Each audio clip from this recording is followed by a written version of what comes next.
When I made it to my home place, I found triumph of the will. Where once lay a shining city, stood a fortress on a hill.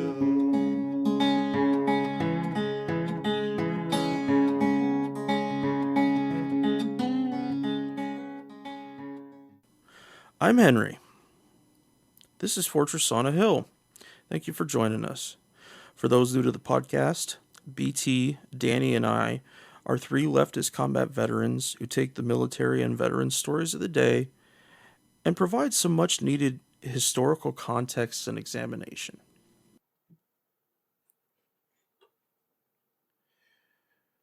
The United States Supreme Court has recently ruled that the families of the victims of the USS Cole bombing cannot sue foreign governments involved with providing support to the terrorists who did it. The Trump administration even backed the decision, as if the decision had gone the other way, the deaths and injuries our government has caused through foreign intervention would also potentially be able to be held civilly liable. A quote from Reuters. Quote, in an 8-1 decision, the justices overturned a lower court's decision that had allowed the sailors to collect the damages from certain banks that held Sudan's assets. The decision represents a major victory for Sudan, which signifies that it didn't provide any support to the al-Qaeda militant group for the attack in Yemen. A lower court had levied damages by default because Sudan did not defend itself against allegations that it provided support to the Islamist militant group. 15 of the injured sailors and 3 of their spouses sued the government of Sudan in 2010 in Washington. At issue was whether mailing the lawsuit to Sudan's embassy violated the Foreign Sovereign Immunities Act, a U.S. law governing when foreign governments may be sued in American courts. The Trump administration had told the justices that a ruling against Sudan could impact how the U.S. government is treated by foreign courts because the United States rejects judicial notices delivered to its embassies. Sailors in particular were highly critical of the administration's position. Quote, particularly given this administration's solicitude for veterans, its decision to side with a state sponsor of terrorism against men and women who are seeking to recover from grievous injuries suffered in the service of our country is inexplicable and distressing. End quote. So, the United States does not acknowledge the existence of the International Criminal Court. But more than that, I want everybody to think about what this tells our men and women in uniform. Not only are we telling them that we will not acknowledge who has harmed them, we will prevent other governments from doing the same if there's a chance that America could be blamed. This is the America First Trump wants to build. Quote, an America that does exactly what the fuck it wants. And I'm not trying to pick on Trump here. Plenty of other presidents and political leaders have marginalized U.S. troops' lives in the same way.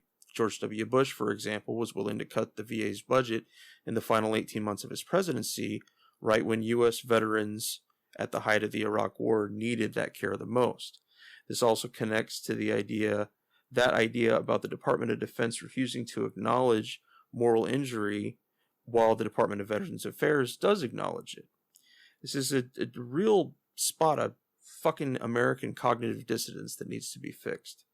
Even if U.S. citizens choose to live in a warmonger-esque nation, the responsibility to seek justice on behalf of those you say fight for your freedom should always be a priority. I'm really, really glad that you brought up the International Criminal Court. And I'll tell you why. I've written about it briefly in the past, and I've always found it enormously hypocritical that the United States would be the first one to trumpet human rights and American values as like somehow equivalent to human rights across the world. And then at the same time say we can't be beholden to the same rules as everybody else at the International Criminal Court because God forbid one of our soldiers or one of our politicians who fights an illegal war think all the people in the Bush administration might be indicted and held accountable for their actions. And you know what, America? Washington, Trump, Bush, even Obama, you can't have it both ways. Either you believe in international criminal law, international human rights law, or you do not. And the fact that there are a lot of countries who signed on to the ICC who are pretty nefarious characters, right? And so I'm not saying signing up for the ICC is in and of itself enough. It's not. It's not in and of itself enough. But it's indicative of our hypocrisy. Undoubtedly indicative of our hypocrisy. And when it comes to the coal, or when it comes to 9/11, right? Because there were similar lawsuits, right? Where there was this question of whether Saudi Arabia could be held accountable in the case of 9/11, right? Which, of course, they ought to be. One would assume. 15 out of 19 hijackers come from the Saudis. There's some, shady dealings between certain princes and financial figures in Saudi Arabia and some of these terrorists, 9/11 hijackers specifically. And it's amazing how quick the United States will run to the defense of certain people, specifically the Saudis, the Israelis, the Egyptians. It's like they could do no wrong because they're American, get ready for it, quote unquote, partners. And I love that word. I love partners. It's better than allies. I wanted someone to explain to me the spectrum of words. There's like allies, adversaries, rogue states, and then there's partners. And is a partner an ally, or is a partner worse or more? I don't know. But we defend these people, right? Against international criminal law, right? So Israel has been denounced by UN resolution after UN resolution, and we just say no, we veto it. We're not going to enforce it. We're not going to let the world enforce it because we're still the big kid on the block, right? Especially when it comes to the military and the expeditionary nature of our military and the interventionist nature of our military and militarism. But yeah, I mean, this is a big issue. The United States will never regain its credibility on, quote, the Arab street, or more likely just the global street at this point, unless some of this hypocrisy is tempered back. Because right now, I'm sometimes a little internationally embarrassed about my government. It's not that I'm embarrassed of my country per se. I mean, I'm still on the fence about that. I mean, I'm proud of certain aspects of our country and certain people in our country. I don't think we're all evil, but U.S. government, Washington, policymaker actions, they're internationally embarrassing. And there's a reason why Americans are just pilloried across the world.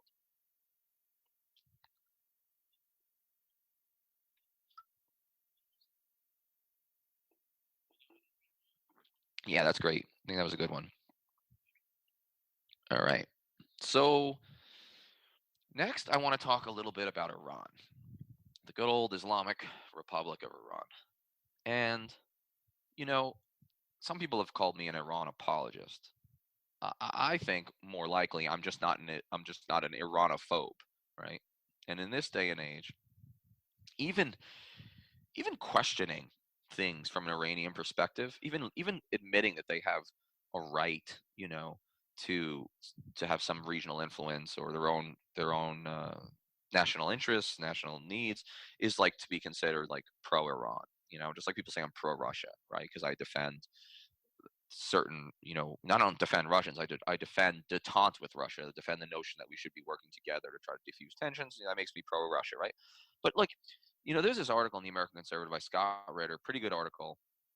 It's called "America Just Declared War on Iran and Nobody Blinked." It's a pretty provocative title. Of course, it's at the American Conservative, and it's not at the New York Times, right? So not enough people are going to read it, even though it's a great news outlet. What he's referring to is the fact that now, for the first time, the Trump administration has decided to designate the Islamic Revolutionary Guards Corps, the IRGC, which is an actual part of their army and their government. They've been designated as a foreign terrorist organization, which FTO, under Section 219 of the Immigration and Nationality Act, right? So this was announced on April 8th, and it takes effect on April 15th, so it's already taken effect as of yesterday because we're recording here on the 16th. All right. Trump said this designation will be the first time that the United States has ever named a part of another government as an FTO. This sends a clear message to Tehran. The important part of that is This action, right, will be the first time ever that the United States has named a part of another government as a foreign terrorist organization. That means, like, we never designated the KGB, for example, during the Cold War as a foreign terrorist organization, right? You know, we never declared the Iraqi army under Saddam Hussein to be a foreign terrorist organization. So this is a big deal, man. And I don't love everything about the IRGC, specifically their Quds Force, which supports various proxy forces around the Middle East, from Yemen to, although it's overestimated in Yemen, but Hezbollah in Lebanon, and fights for Assad in Syria. This is a really, really big deal. I don't know for a fact that I agree with Scott Ritter that it's a declaration of war, or that it will actually inevitably lead to military intervention, right? Or shooting war between us and Iran. What I do know is it's a big deal, and it's a big step in that direction. And with John Bolton as National Security Advisor and good old Mike Pompeo as the Secretary of State, two of the most historic, intense Iranophobes in American government history, the fact that they're in such prominent positions in foreign policy does scare me, because this decision linked with these lunatics running our foreign policy is very scary. Now, think about how big of a deal this is. I'm not the guy who thinks that Trump is such an anomaly, or that we have to always be anti-Trump, or that Trump has changed the game. I tend to think the American empire has really been just, flowing along between all kinds of different administrations. And in that sense, Trump is more a reflection of our time than personally an anomaly. Now, of course, his personality is very anomalous. But during the period from like 2004 through at least 2011, right, the second half of the Iraqi occupation, the IRGC was supporting Iraqi Shiite militias like the Mahdi Army, right? And they were using what were called explosively formed penetrators, EFPs. They were very sophisticated, homemade IED that could actually pierce our tanks and turned our Humvees into Swiss cheese. And they were responsible for maybe 1,000 American soldiers' deaths, right, by most estimates over those years. Even at the height of that collusion between the IRGC and the Shia militias, George W. Bush, not exactly a dove, right, not exactly a liberal wuss, he never took the step of designating an actual part of Iran's army, the IRGC, of the government, the IRGC, as a terrorist organization, because he understood that it's only a symbolic move, but the only thing it does is escalate tensions. And now, to Obama, to his credit, actually not only de-escalated in Iraq finally, although he went back in due to the Islamic State, but signed this Iran nuclear deal, right? The Joint Comprehensive Program, right? JCPOA. And it did have the effect of lessening some tensions overall. It's not perfect. It was never a perfect deal. There's no such thing as a perfect deal. But this is a flagrant poke in the eye at Iran. Someone has to explain to me how this man thinks about foreign policy. What do I mean by that? Well, every few months, he gets his Twitter machine out, right? Probably on the toilet. And he says something utterly fucking earthy and commonsensical. Like, I just made that word up. He'll say, like, we need to get out of Syria now, right? No, he doesn't do anything about it, but he says we should. He's right. Or he'll say, U.S. defense budgets are out of control. He doesn't do anything about it. He actually increases them right after he says that. Or he'll say, we shouldn't still be in Iraq. It's a dumb war. We shouldn't be in Afghanistan. It's a waste of time. My instincts are to pull out. So he says all this reasonable shit. I don't know where it comes from. I don't know if it's an intellectual thing, or it's his heart, or he has Tourette's. I don't know what it is that makes him every once in a while say something reasonable, but he does. But then at the same time, he's like, no more dumb wars, but I'm going to threaten Venezuela with a military intervention. What? No more dumb wars, but I'm going to escalate tension with Iran. What the fuck? Right? There's no consistency, is my point. Or like he'll be willing to have detente with Russia and North Korea, nuclear armed, but he's not willing to improve relations and lessen tensions with Iran, which doesn't have nuclear weapons yet, right? And isn't able to do it for a decent breakout period, right? And all the other Europeans are still in the deal, right? In the nuclear deal. So, look, keep your eye on Iran. You've heard me say don't sleep on Pakistan. Look, listeners, don't sleep on Iran. There is nothing in the world that the neocon holdovers like Pompeo and Bolton, and there's nothing in the world that the Assistant President of the United States, Benjamin Netanyahu, yeah, you heard that right. There is nothing that Netanyahu wants more than that the Israeli right wants more than an American invasion or attack or bloody nose attack on Iran. Right? Israel would love American blood to be shed for Israeli right-wing policy in Iran. So look, this conglomeration of crazy could very well lead to a war in Iran, especially if the tail starts wagging the dog, right? If approval levels for a president go down a little too far, Bill Clinton knew this too. Drop a few bombs on a new country, wave the flag a little bit, right? Have eagles flying across the screen on Fox News, war with Iran, right? It's a good way to get the presidential numbers up because, you know, war presidents, they always get a bump, right? Because we're fucking sick in the head as Americans. So we actually give a bump to the president who starts a war, right? Or is willing to put out force. So look, bottom line on this, the decision to designate the IRGC, and I'm no fan of the IRGC, some of the things they do are rather nefarious, but the decision to designate an actual part of a foreign government as a foreign terrorist organization, it is a big deal.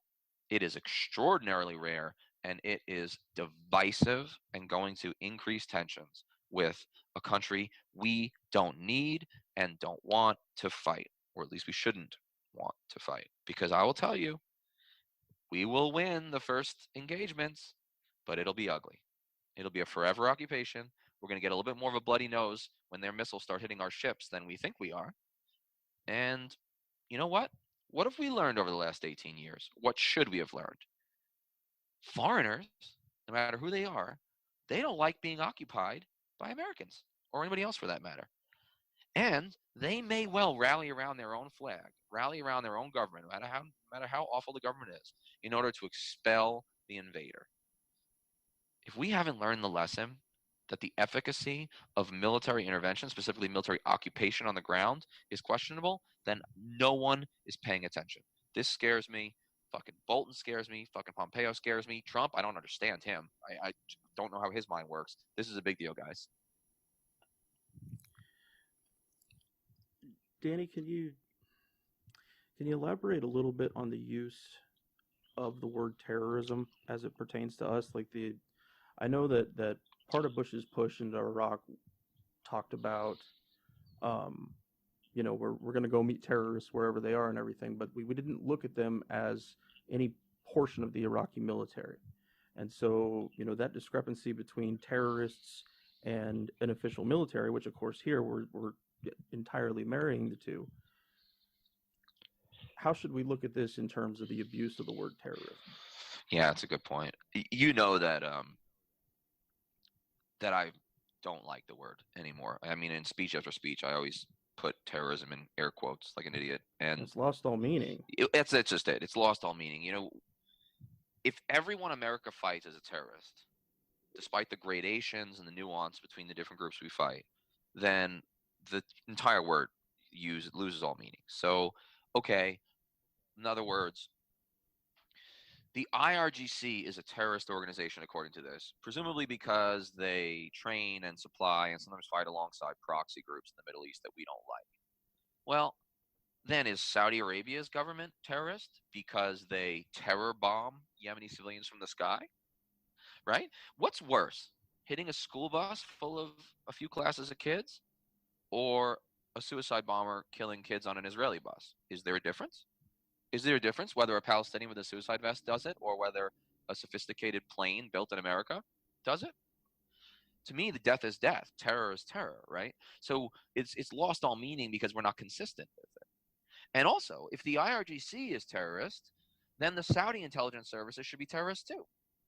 Because we know that they supported al-Nusra, which was al-Qaeda, in Syria just like 3 years ago. So if terrorist just means, and I fear it does, anyone that our government doesn't like, then it's a useless word.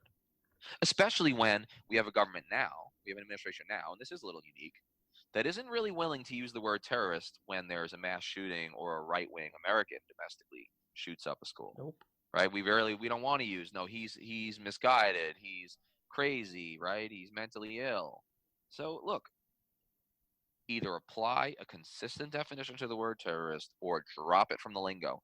quite frankly, I think it's time to go. It's worn out its welcome. It's worn out its use, and yeah, I think this is an utterly inconsistent move. I want to say one last thing about this article. Right? Who do you think was most happy about this decision? I'll tell you who. The Assistant President of the United States, Benjamin Netanyahu. He tweeted, so him and Trump, they're like blood brothers. He tweeted the following: "Thank you, my dear friend, President Donald Trump, for deciding to declare the Iranian Revolutionary Guards Corps as a terrorist organization. Thank you for answering another one of my main important requests, which serves the interests of our country and the countries of the region." Dude, this motherfucker Netanyahu, he don't play. He doesn't even like code his words anymore. He's like, "Hey, thanks for doing something that's in our interests."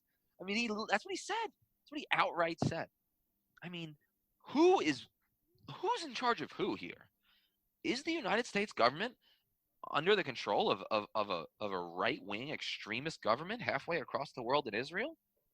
I'm not a big conspiracy theory guy, but I'll tell you, it's getting really, really hard not to think that Netanyahu is the director of the marionette, which is Trump. It's ugly, it's scary, and I'm telling you, keep your eye on Iran. Don't sleep on Iran, because we are capable of another stupid war. If we haven't proven that, then you're not paying attention. Oh God, yes. And like you mentioned earlier, that we the military, the politicians in the U.S., we've gotten so used to the small war, the counterinsurgency bullshit, that people easily forget. Like you said, missiles hitting ships in the Gulf. It will not be a low casualty count. It will not be a 4,000 American troop dead war. And people need to wrap their minds around that. Yes, absolutely. No war with Iran necessary. No war with Iran would turn out well. Okay, just like a war with Russia, doesn't need to happen, and it wouldn't end well. Doesn't mean we'd lose. Just means we wouldn't win. And sometimes not winning is the same as losing.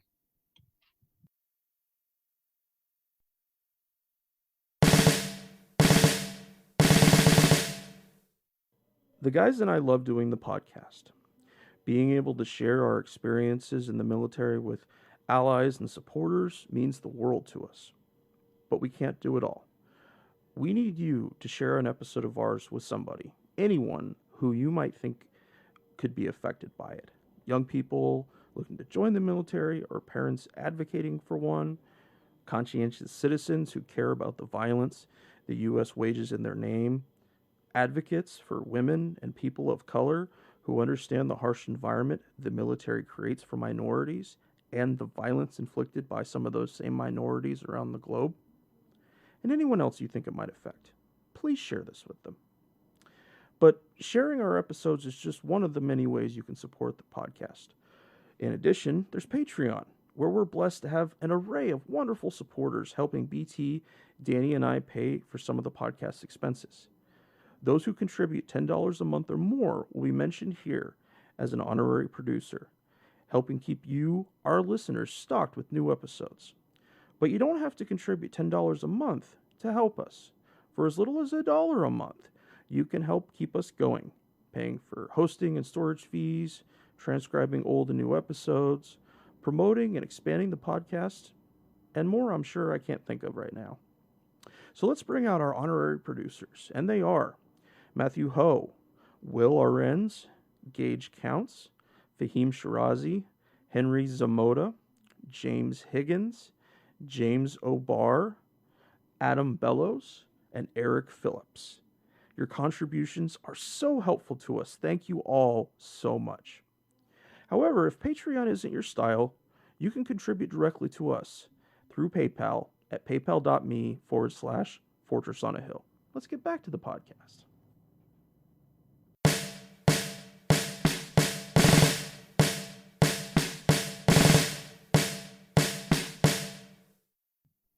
Absolutely. So we haven't had a chance yet to talk about Chelsea Manning or Julian Assange, and I think it's really important that we touch on that a little bit, especially about Chelsea Manning. So for those just coming into the story, Chelsea, formerly known as Bradley Manning, is a former U.S. Army intel analyst who provided classified information to WikiLeaks on a large number of State Department cables and what are called now the Iraq and Afghanistan war logs. Now, these disclosures, which famously came through WikiLeaks, exposed the U.S. military's treatment of unarmed civilians. Most famously, in my mind, that included a video from an Apache helicopter, which showed the pilot killing two unarmed Reuters journalists whom the pilot thought were insurgents. Now, certainly that wasn't the only revelation and not the biggest revelation, but it is one of the most visible ones. Since the 5th of March, Manning has been held without bail for refusing to testify in a grand jury proceeding involving a newly unsealed indictment against Julian Assange and WikiLeaks. Now, it's not clear right now if he will indeed be extradited to the U.S. to face charges with being involved with, and I quote here, a non-state hostile intelligence service. There's another useless one like terrorism, Danny. The Justice Department believes that Assange did not simply accept the Iraq war logs from Manning, but instead assisted in breaking a password for the secure system used by intel analysts, which allowed Manning to access portions of the SIPRNet. That's what we would call the secure system that the military uses to catalog intelligence. And before we started this morning, I texted my friend Kagan, who's been on the podcast before. He's a former intel analyst, and I wanted to know, get some thoughts from him on what he thought about this. And Kagan said, I don't know if I could have done what she did because it's a brave act to disclose classified information knowing the consequences. She's chosen this really courageous path, not allowing the government to intimidate her into giving up her contacts with WikiLeaks. Honestly, it looks as if no deaths were indeed caused by the release of info, and she did expose a ton of embarrassing stuff for the U.S. government. I'm sure they're going to try and charge Assange with releasing all the info WikiLeaks has ever received. So then we come to Julian Assange, and I personally consider Julian Assange to be a journalist. That is essentially what he does. It's not always there's not always positive stuff with him, but overall that's what's going on there. The information he assisted in brokering didn't originate with him, no different than an American-based reporter who has a source of some kind. The idea that our government should prosecute him for exposing their own excess violence and failure to protect civilians in a war zone, it's just fucking dumbfounding to me. But more than that, and Danny, I'm sure you'll have a lot to say about this, is the idea that by our government prosecuting Mr. Assange, it will open the door for other journalists to be prosecuted in the same way, possibly over much less valuable information. We've been talking a little bit about Trump today. We're all familiar with his antics.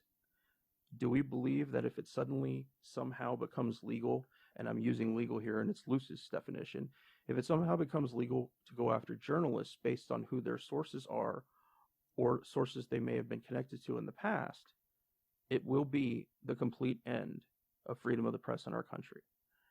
Reporters must now decide what they value more, their freedom or their professional integrity. The password situation, as far as whether or not Assange actually helped with the password or just received the Iraq war logs, it does change the calculus a little bit, as I'm hoping, or not hoping, I'm guessing the Justice Department is hoping they can wait Manning out. She is able to be held by the grand jury for a minimum of 18 months, and that time can be doubled if requested by a judge, I believe. If I were Chelsea Manning, the moment I was released, I would leave the United States. I realized that would be a really hard pill to swallow, but we saw what happened with Edward Snowden, and my concern is that she'll never have any peace as long as these kind of proceedings can put her back in confinement. If you've read about Manning's story, then you know that she's already been through years of horrifying treatment at the hands of our federal prison system, and thank goodness for her that her sentence was commuted by President Obama. Both Chelsea and Julian are being prosecuted for embarrassing and shaming the United States. And you know what? I'm fucking proud of them. Mr. Assange was locked in the embassy for 6-7 years. He essentially had become a prisoner of theirs with the last time that he even took his internet access. And if I remember correctly, Chelsea ended up spending 7 years in federal prison before it got commuted. So Think about this, folks. Think about understanding how this could be the end of freedom of the press in our country, and about the kinds of stories, and like I mentioned, lesser stories, things that are not nearly as important as this, being used to jail, coerce, manipulate journalists in all kinds of horrifying ways. I agree with you that this is a serious attack on journalism. Saying that does not mean you have to like Julian Assange personally. It doesn't mean you have to agree with everything he reports. It just means that he's a conduit to some extent of information which is journalistic in nature. And this country of ours is at war with whistleblowers. And the scariest part about it is that it's not just the government that's at war with whistleblowers. The U.S. government has always been at war with whistleblowers, right? Pentagon Papers, we throw Ellsberg, under the bus. We break into a psychiatrist's office, et cetera, right? We slam his name, right? We throw sludge at his reputation. Before that, you got guys like Eugene Debs, who's like sent to federal prison for protesting peacefully, right? Giving a peaceful speech against the draft. I mean, we have a long history of fighting whistleblowers, and the government is look, governments are inherently adversarial towards whistleblowers. Okay, they're scared of journalism, even though freedom of the press is consecrated in our Constitution. The reality is that the nature of government is to accumulate more power and have less checks on that power. So yeah, of course the government would be against whistleblowers, but we're at a time now where the people of America, the majority of the population, has like no sympathy for whistleblowers. Like, why has there not been more support for Edward Snowden, more support for Chelsea Manning, more support for the Iraq war logs, right, and the leaks? It's amazing to me. This is not a good time. And Bob Shear from the LA Times, who runs Truthdig and who had me out in LA for a week, we did a podcast about this. And he kept saying over and over again, this is not a good time to be a whistleblower, right? And because it's not a good time to be a whistleblower, you got to worry there won't be more, right? You said that you think that Chelsea Manning, maybe she should leave the United States if she gets out. And I agree with you. If I was her, I would put so many miles between me and this godforsaken government as I could.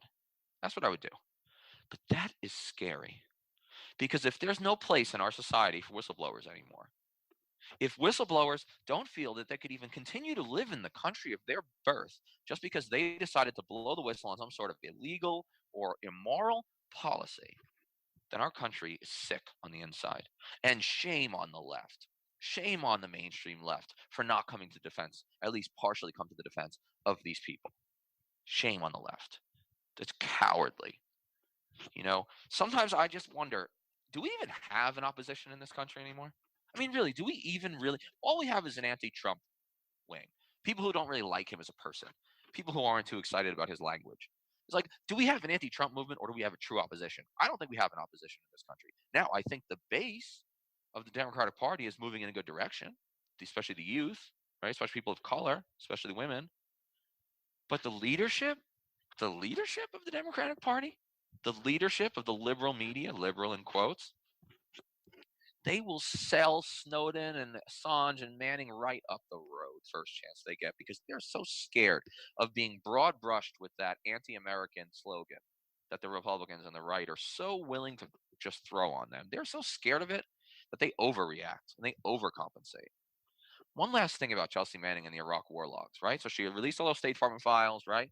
And then she released files, thousands and millions of like reports from everyday soldiers, like reports that I sent, like casualty reports that I sent up, were in those WikiLeaks files. And the reason I know that is because when I was writing my book on Iraq, I found radio transmissions that were transcribed from Black Knight White One to Destroyer Talk.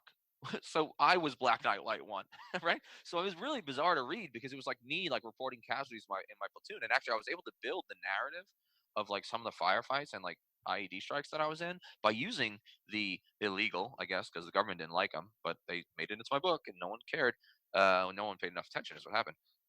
I used the timelines and stuff to be accurate because of it was like real time first person primary sources. But what those logs told us, and why I think Chelsea Manning did a service to the United States, the people of the United States, is it demonstrated that our generals and our national security civilian administration under George W. Bush had been lying to the American people. What were they lying about? I'll tell you. This is in my book as well. During 2006 and 2007, especially 2006, the Iraqi people, because of the chaos that we kind of provoked in the country, they went to war with each other. Sunni versus goddamn Shia. And it was a fucking ethnic cleansing campaign.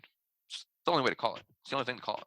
Maybe 500,000 dead, bodies in the streets every morning that we would pick up and report to the Iraqi police, right? We report the numbers of bodies found to our squadron talk. It was something we counted. We counted this. We were told to count these, right? At the same time that there's undoubtedly, right, a civil war being fought in Iraq, you've got every official in the George W. Bush administration, including like Don Rumsfeld, and you've got the generals in charge of the war, probably coached to say this, by the way, by the Bush administration, guys like George Casey, right? Four-star generals saying, and all the public affairs officers telling the media, talking at press conferences and saying, no, we're not using the word civil war. There is no civil war. No, it's not a civil war in Iraq.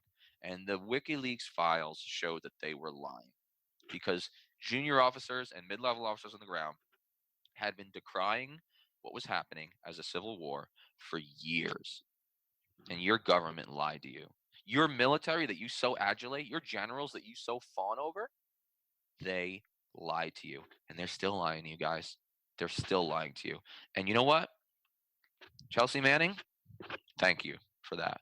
Thank you for the vindication of an officer who knew they were lying and was so frustrated by watching the death and destruction in those streets every day, knowing that the American government and the American military was responsible for unleashing that violence. Knowing that, seeing that, and having to listen to four-star fucking generals lie to the American people. Thank you, Chelsea Manning, for bringing that out. Absolutely, absolutely. I noticed one little thing that I didn't know beforehand about the Iraq War logs, and it mentioned that, I don't know if this was the entirety of the Iraq War or just portions of it, but that generally speaking, we farmed out any death investigations of civilians to the Iraqi police. We didn't actually take our time and investigate it ourselves to see what it was, and I'm sure that the trying to deny the fact of the Civil War was definitely a part of that. Yeah, I stomaching knowing how much pain that we caused, and I use we loosely. I mean that the U.S. military caused there, and that we wouldn't investigate it is just so fucked up. It really, really is. And I remember that. I mean, I remember what was important and what wasn't when I was a platoon leader in Iraq, right? And I was at the low level. It's not like I was a general. I mean, but I was a pretty little smart little guy, right? Smarter than your average bear, paying attention to what was going on around me, reading extensively. And it was apparent to me that American military deaths or attacks on the American military, those were worth reporting, right? Those were really important. Those were going to be investigated heavily. The intel people were going to look into it. But it was very clear early on to me that the death of an Iraqi civilian, as long as we didn't cause it, right? As long as we didn't directly cause it, I mean, as long as I didn't shoot them, that was not something we were particularly worried about. Yeah, they wanted us to report it. It's still a SIG act, but it wasn't the kind of SIG act, which is significant activities. These are events that we report and make something called a storyboard or significant one-page report on. Yeah, we would report them as SIG acts. Yeah, we'd count them, but very clear that that's not something that was going to get in front of the colonel or the general that night. They were more interested in other things, and the policy really was hand the bodies over to the Iraqi police and let them figure it out. The level of the lack of empathy there, the level of like disassociation with what we had unleashed is really quite criminal when you think about it. You know, it's just as criminal as when we let all that looting happen in 2003 and we didn't protect anything except the Ministry of Oil, you know, and we just let this go on. We let this country tear itself apart. Well, guys, if you invade a country, international law says you are responsible as the occupying power for the temporary provision of law and order and basic services to the population. This is international law. This is the Geneva Conventions. And so in that sense, if a massive civil war breaks out because you sort of destabilized the country, it's your responsibility under international legal military like law, right? International war crimes law to stop it or to do your best to stop it or at least be honest about the fact that it's going on and think of ways that you can take action. And now I don't even know if we could have taken action. That's the truth. I mean, it was so bad that in defense of the generals, we didn't have the number of troops or the legitimacy that could, I don't think the American army had, even if we threw the whole army into Iraq, I don't know if we could have stopped the killing. I just don't. I don't have faith that I think American military power is much more limited than we think. So yeah, but at least we could have told the truth about it. At least we could have said, you know what? We fucked this up. Shit's bad over there. No, we didn't want to have that honest conversation. Instead, we denied that there was a civil war. And shame on them. Shame on all of them. And you know what? All those same people, they're making 6 and 7 figure salaries, either in or out of government today. They're the heads of like corporate boards where all they got to do is show up once a week for their $1 million salary. These people are still talking heads on CNN and MSNBC and of course Fox. You know, the people who lied to us, there's been no consequences for them. No consequences for them. But you know who there's been consequences for? Chelsea Manning. 7 years in federal prison. One of the most stringent, draconian sentences ever passed down against the whistleblower in U.S. history. Thanks, Obama, by the way. Okay? Let's not make this a partisan issue. Thanks, Obama. This is serious. If only the whistleblower faces consequences and not the liar or the deceiver who really has the power in American government. If only the whistleblower is punished, guess what there'll be less of? Whistleblowers. No, it was horrifying and breathtaking how quickly Reality Winner's situation went. That it, from putting out a single piece of paper that the American people should have had in the first place, and now she's serving, what is it? I think like 63 months, for doing that. And yeah, there's no Shangri-La. There's no happy ending for any of those people. We've gotten, there's people like Daniel Ellsberg, who is now, a storied person among the anti-war left. But even for him, like you mentioned about, his shrink's office getting broken into, it could have gone very much different for him. He was very fortunate. Yeah, it's just horrifying. Absolutely. And moving on to our next topic, and I chose this one to go next for a good reason. I want to talk about the Israeli elections and our friend, Assistant President of the United States, Benjamin Netanyahu, as I will call him from now on. One of the reasons I just coined it in my own head. I felt really good about it. It was really clever. I'm going to copyright that, right? As if you'd ever hear that on mainstream media, right? Even on the left. So why is Julian Assange persona non grata with both conservative Americans, who you expect it from because they hate all free speech, and liberal Americans, right, who are fucking just vacuous and scared, right? Why is there a consensus that Julian Assange is so bad? I don't think he's a perfect guy, by the way, but why is he so bad? Well, he's a villain because allegedly, right, according to the story of the mainstream left, he was personally responsible for Hillary Clinton losing the election, right? That he was somehow personally responsible because he was colluding with Russia to release emails, right, to meddle in our elections. That's the story. Now, it looks like the Mueller report doesn't tell that story. It looks as though there's been no there, right, when it comes to Russiagate. Okay, and I know here, my liberal friends are going to fucking lose their shit when I say that, and I've been predicting it for 2 years, that there's not going to be a lot of substance, that Trump's administration is too buffoonish to have the capacity or the intent, well, at least the capacity, to fucking rig an election with Putin. But they're just not savvy enough. I knew this was going to happen. I just did.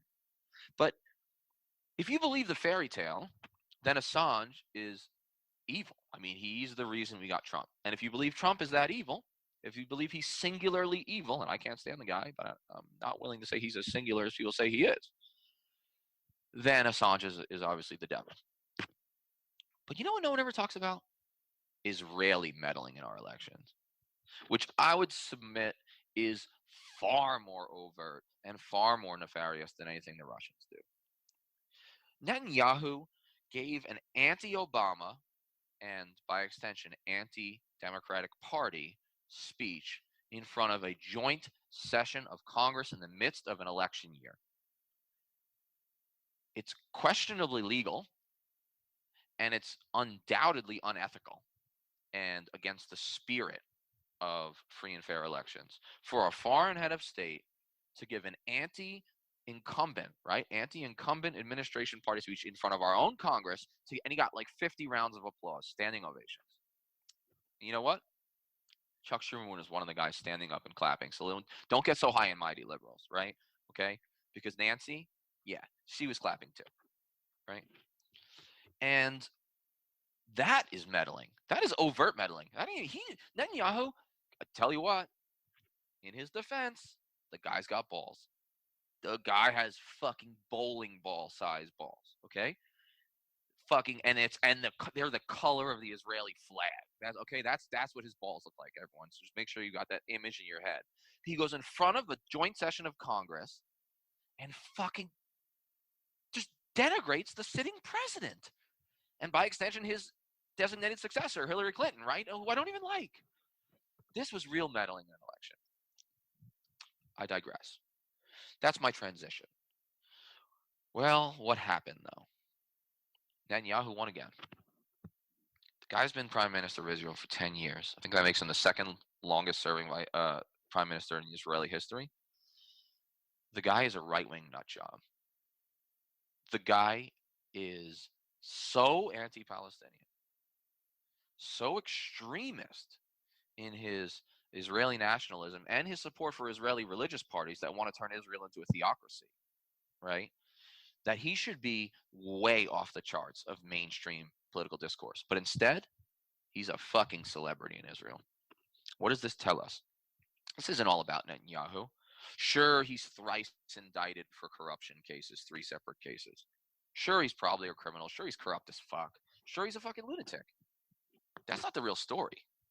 The real story is that Israel elected him again. That tells you how far the Israeli political discourse has shifted to the right. And guess who ran against him? Some guy named, I think, Benny Gantz, right? Formed this new party called the Blue and White Party, right? Based on the colors of the Israeli flag. It's supposed to be like a nationalist, centrist, common sense policy. That's how they branded themselves, right? In opposition to Netanyahu.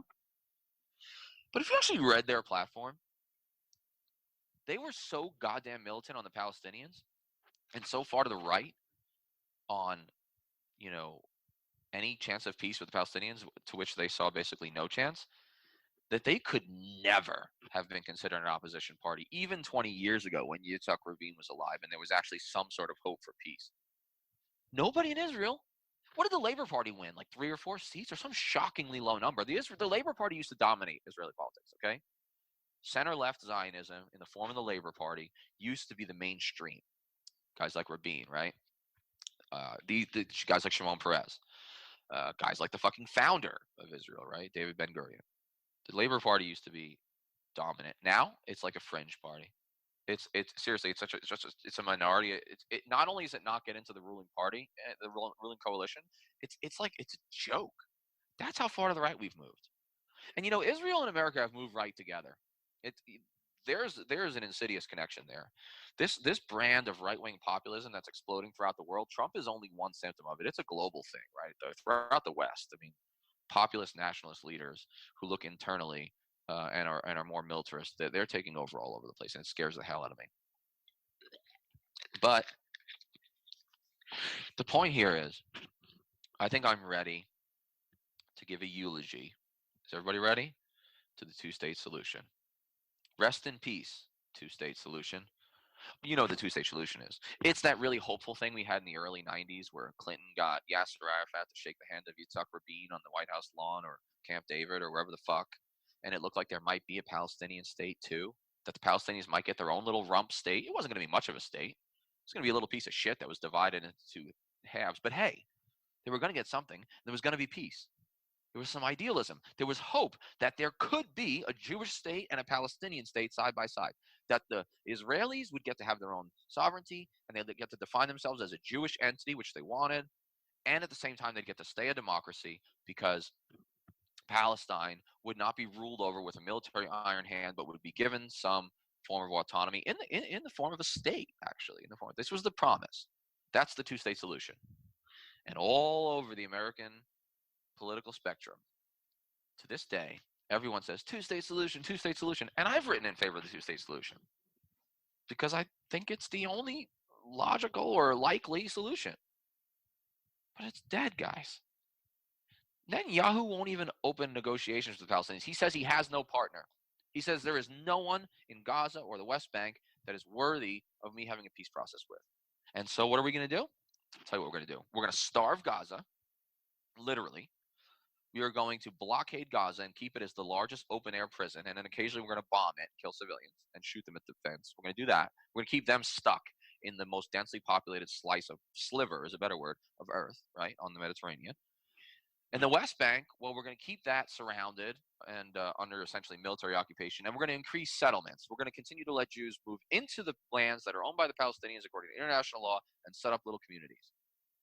And all the while, we're going to have our troops patrolling Jewish-only roads into Jewish-only settlements in Palestinian territory. That's the answer. And we're not even going to try to negotiate peace. And those Palestinians who live under occupation in West Bank and who live under stranglehold blockade in Gaza, guess what they don't get to do? Vote in Israel.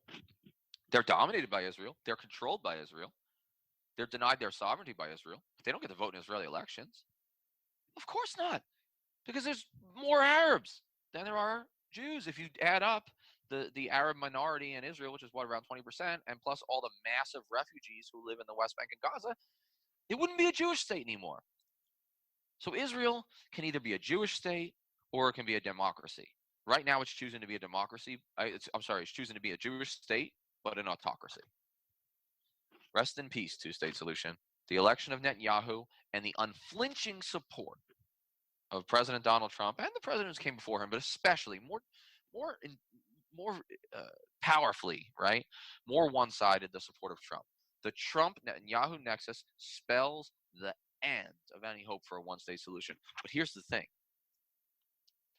That doesn't mean the problem is going to go away. It means there will be a forever war in the lands that are currently Israel and Palestine. They are not going to quit. The Palestinians, that is. Historically, people like that don't quit. It's only going to increase the radicalism of a demoralized, youthful Palestinian population. It is only going to further empower and justify the most radical leaders within the Palestinian movement. And there is going to be a forever war, so that there will be two things happening. Number one, the status quo ante, the status quo on the ground, is going to be an apartheid state that looks a lot like South Africa, where Palestinians are second-class citizens who live in little Bantustans, little slivers of moderately autonomous ghetto, right? It's a ghettoization of the West Bank, which looks like Swiss cheese now. So there will be an apartheid state with American blessing. Again, because remember, we weren't so tough on the South Africans. We kind of liked them because they were anti-communist. So we looked the other way while Mandela fucking just suffered in prison. And then later we were like, oh, what a hero. It's like, we forget that he was a fucking designated a terrorist on our watch list until like 1997. So don't be so proud of America if you remember how we treated South Africa. So Israel, with the blessing of the United States, with a pat on the ass from Donald Trump, is going to continue to rule an apartheid state. And the second thing that's going to happen is there's going to be a civil war. Now, one side has F-16s and Merkava tanks, but the other side's going to have suicide bombers. The other side's going to have rocks, and the other side's going to have AK-47s, and they're going to kneel down in front of tanks and let themselves be run over if necessary. They are not going to quit. They are not going to quit. There is going to be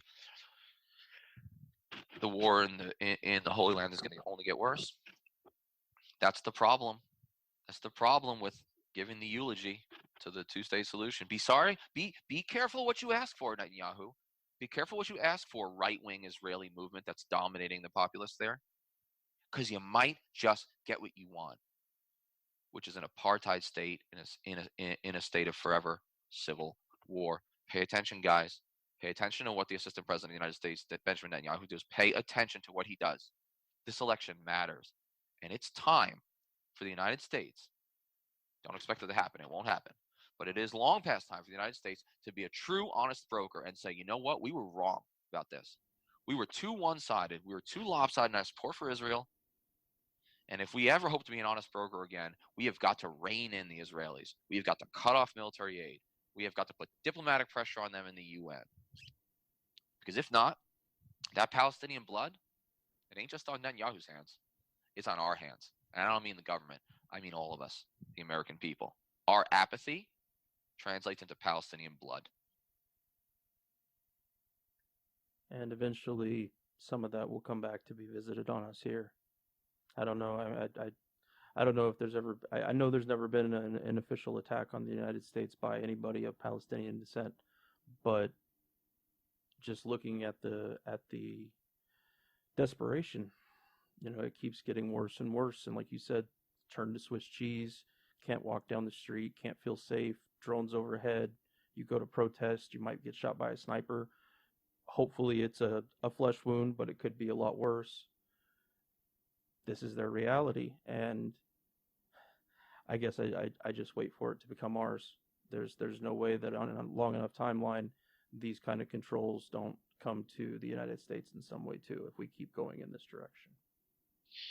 Hey, when John F. Kennedy was killed, assassinated, very controversially, Malcolm X said that the chickens had come home to roost, right? Which is a certain way of him saying that Kennedy got what he deserved, and I don't think he meant it exactly like that. That's how it was taken. He meant that the actions of the Kennedy administration caused an equal and opposite reaction, and that we should look at his death, his assassination, as not so surprising.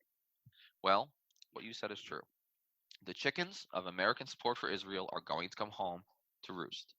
Whether it's a Palestinian terrorist or a Palestinian fighter, I'm almost sick of that word, terrorist, coming over to the United States and attacking us, or a motivated Palestinian sympathizer elsewhere in the Arab world, like those 15 Saudis who flew planes into America's Twin Towers.